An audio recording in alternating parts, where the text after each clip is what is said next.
दोस्तों, मोदी और शाह को आखिरकार ये लग रहा होगा कि आखिरकार उनकी पार्टी राजस्थान के अंदर जीत क्यों गई, क्यों उनको पूर्ण बहुमत मिल गया। क्योंकि पहले दिन से जब नतीजे आए तब से ही लेकर वसुंधरा राजे सिंधिया बगावती तेवर दिखा रही थी। उसके बाद जैसे तैसे करके भजनलाल शर्मा को मुख्यमंत्री का चेहरा घोषित कर दिया। लेकिन उसके बाद से ही लगातार कोई और नहीं बल्कि भजनलाल शर्मा ही ऐसे ऐसे बयान दे रहे हैं जिसके बाद मोदी और शाह की साख पर लगातार बट्टा लग रहा है कि आखिरकार राजस्थान को एक ऐसा मुख्यमंत्री दे दिया गया जिनको पता ही नहीं है कब क्या कहना है, कब क्या बोलना है, कब क्या करना है।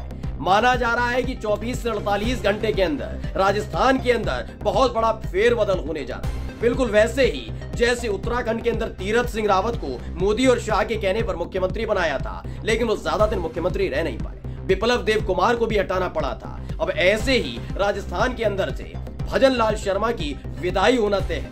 नमस्कार, मैं हूं प्रज्वल गौतम और आप देख रहे हैं सैम टीवी। दरअसल ये बात मैं इसलिए कह रहा हूं दोस्तों, क्योंकि आप जब केवल एक विधायक होते हैं या फिर आप एक सांसद होते हैं तो आप एक क्षेत्र का प्रतिनिधित्व करते हैं, लेकिन जब आप मुख्यमंत्री हो जाते हैं तो एक राज्य का प्रतिनिधित्व करते हैं। जब आप प्रधानमंत्री होते हैं तो पूरे देश को आपको देखना होता है। लेकिन अगर वही नेता जो मुख्यमंत्री बनाए गए हैं वो भी राजस्थान जैसे राज्य के, वो ही इधर उधर बयान देने लग जाए, कांग्रेस के लिए नहीं, अशोक गहलोत के लिए नहीं, वसुंधरा राजे सिंधिया के लिए नहीं, सचिन पायलट के लिए नहीं, बल्कि जिन लोगों की आशीर्वाद से, जिन लोगों की पर्ची निकालने की वजह से वो खुद मुख्यमंत्री बने, उन्हें श्रद्धांजलि देने लग जाए, उनके बारे में ही बयान देने लग जाए, तो फिर आखिरकार उनकी विदाई तय मानी जाए। सबसे पहले मैं आपको भजनलाल शर्मा का ताजा तरीन बयान सुनाने जा रहा हूं, जिसको सुनने के बाद आप समझ जाएंगे कि आखिरकार राजस्थान को कैसा मुख्यमंत्री मिला है। पहले सुन लीजिए।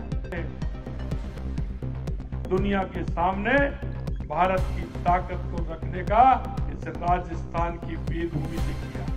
उन्होंने पोखरण में 98 में परमाणु विस्फोट करके दुनिया को अपनी ताकत दिखाने का काम भी किया था। मैं ऐसे यशस्वी प्रधानमंत्री नरेंद्र मोदी जी को भावभीनी श्रद्धांजलि भी देता हूं। तो आपने देखा, दरअसल इनकी दिक्कत क्या है ना, मैं आपको फिर बताता हूं। जब आप किसी के आशीर्वाद, आप अपने संघर्ष से नहीं बल्कि किसी के आशीर्वाद से बनते हैं मुख्यमंत्री या किसी पद को हासिल करते हैं, तब आप जैसे ही किसी के पद का नाम लेते हैं तो आपको कुछ और इधर उधर नजर नहीं आता, आपको वही शख्स नजर आता है। यानी जब जब ऐसे लोग प्रधानमंत्री कहते हैं तो ये सीधे नरेंद्र मोदी बोलते हैं। ये कभी भी कुछ भी बोलेंगे, उनके पूरे वाक्य में अगर प्रधानमंत्री शब्द आएगा तो वो प्रधानमंत्री सिर्फ नरेंद्र मोदी हो। यही काम इन्होंने किया है। इसलिए क्या हुआ कि 25 दिसंबर को जब अटल बिहारी वाजपेयी जी, यानी इस देश के पूर्व प्रधानमंत्री, जो एक कवि भी रहे, लेखक भी हैं, अच्छे राजनेता भी रहे, उनकी जयंती थी। उनकी जयंती के अवसर पर भजनलाल शर्मा ने एक बड़ा कार्यक्रम किया। उस पर उन्हें श्रद्धांजलि दे रहे थे।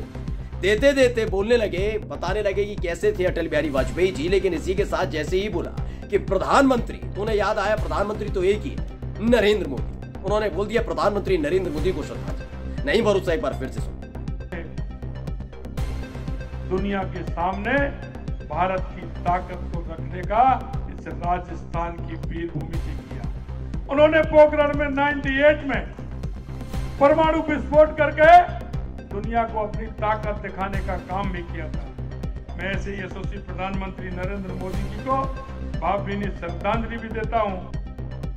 दरअसल ये पहली दफा नहीं है। अगर ये पहली दफा हो तो आप भी कहेंगे तो जुबान फिसल जाती है। ये काम करते रहे। आपको याद है कि जैसे ही शपथ ग्रहण समारोह खत्म हुआ था उसके फौरन बाद ही इन्होंने अपनी प्राथमिकता दिखाई थी। इनको मन था कि एक संदेश पूरे राजस्थान के अंदर भेजा जाए कि मैं रबर स्टैंप मुख्यमंत्री नहीं हूं। तो रबर स्टैंप मुख्यमंत्री ना होने के लिए आपको सशक्त दिखाना होगा, बहुत पावरफुल दिखाना होगा मैं कितने नीति नियम जानता हूं, कितने कानून जानता हूं, मैं भ्रष्टाचार खत्म कर दूंगा, मैं अराजकता खत्म कर दूंगा, मैं ये कर दूंगा। तो ये करने के लिए भजनलाल शर्मा जी सामने आए।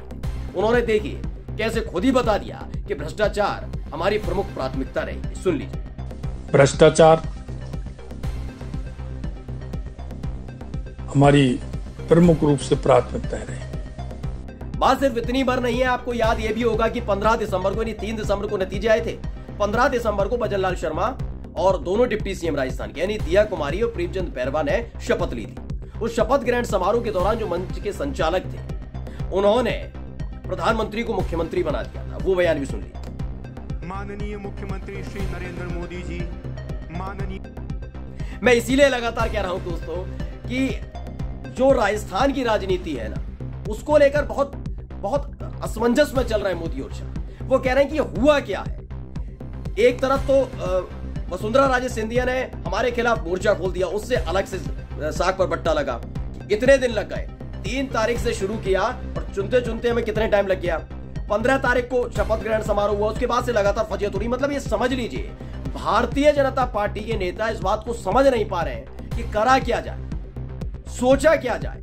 और यही एक वजह है, आप देखिएगा तीनों राज्यों के मैंने आपको लगातार दिखाया था कि जब विष्णुदेव साय छत्तीसगढ़ के मुख्यमंत्री के तौर पर उनका नाम का ऐलान हुआ था, रमन सिंह भावुक हो गए थे, उनका चेहरा उतरा हुआ था। यही शिवराज सिंह चौहान के साथ हुआ था जब वो मध्य प्रदेश में मोहन यादव के नाम का ऐलान हुआ था, मंच पर वो भी चेहरा उनका खुश नहीं था, मुस्कुरा नहीं रहे थे। लेकिन वसुंधरा राजे सिंधिया पहले दिन से मुस्कुरा रही है, क्योंकि वो राजस्थान की राजनीति को जानती है, वो अपने विधायकों को जानती है, वहां के नेताओं को जानती है। जब भजन लाल शर्मा के नाम का ऐलान हुआ तब भी उन्हें कोई टेंशन नहीं थी। वो जानती थी कि 5 साल तक लगातार मुख्यमंत्री वो भी भजन लाल शर्मा रहे, ये बहुत बड़ी बात हो जाएगी। ये वो जानती थी, इनकी हरकतों के बारे में जानती थी, इनके व्यक्तित्व को जानती थी, इनके अनुभव को जानती थी। इसलिए आपने कहीं भी उन्हें कहीं मायूस नहीं देखा होगा, चेहरा उतरा हुआ नहीं देखा होगा, मुस्कुराते हुए देखा होगा। शपथ ग्रहण समारोह में अशोक गहलोत के साथ बैठकर हंसी मजाक करते हुए देखा होगा, तमाम चीजें देखी होगी। लेकिन जब से मुख्यमंत्री भजन लाल शर्मा बने हैं तब से दिल्ली वाले नेताओं की सांसें चढ़ी हुई हैं कि कब क्या कहां कैसे बोलते, समझ नहीं आ रहा। माना जा रहा अंदर खाने खबर चल रही है कि भजन लाल शर्मा